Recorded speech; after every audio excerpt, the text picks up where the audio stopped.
I think this ACE has been noticeable in both the quantity and the quality of exchanges and investments that have been discussed, and the possibility for real job creation and economic prosperity in not only the United States as the host country, but all of the countries on the ACE.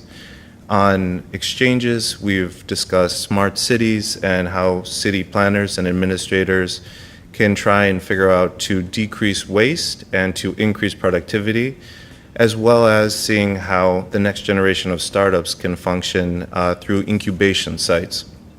On investments, we've seen countries become very engaged on figuring out where they fit inside the global value supply chain and where they can add value to all the countries throughout that supply chain, as well as seeing how we can also create these kind of public-private partnerships and these joint spaces that include commercial, academic, and other types of sites in them, and support the idea of public-private partnerships. I think that all participants benefit from the ACE because of the exchange of best practices that we all gain.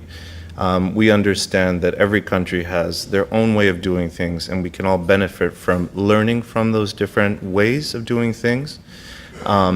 Beyond that, I think talking about specific issues like women's empowerment for the hemisphere are very important. We understand that no country can fully take advantage of their economic prosperity or reach those goals without taking advantage of 50% of the workforce.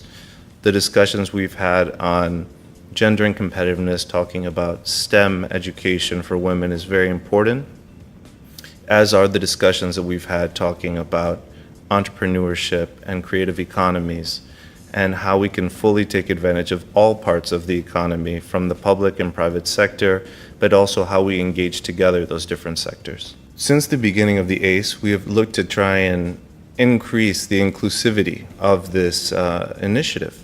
And that means every year we try and build on the different sectors and components of society that are represented on the ACE. This year we were very lucky because we were able to include entrepreneurs as a main focus of our participants.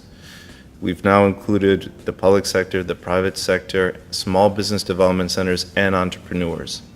Speaking of inclusivity, we also have to talk about gender equality and gender equity. In this way, we're very happy to see that every year the ACE has become more and more of a gender-balanced initiative. And this year we're very happy to see that it's become almost an equal participation between men and women for the first time in the history of the ACE. In addition to that, we've worked to ensure that there are women-female speakers on panels, and also that there's a special emphasis placed on entrepreneurs that are female from the region.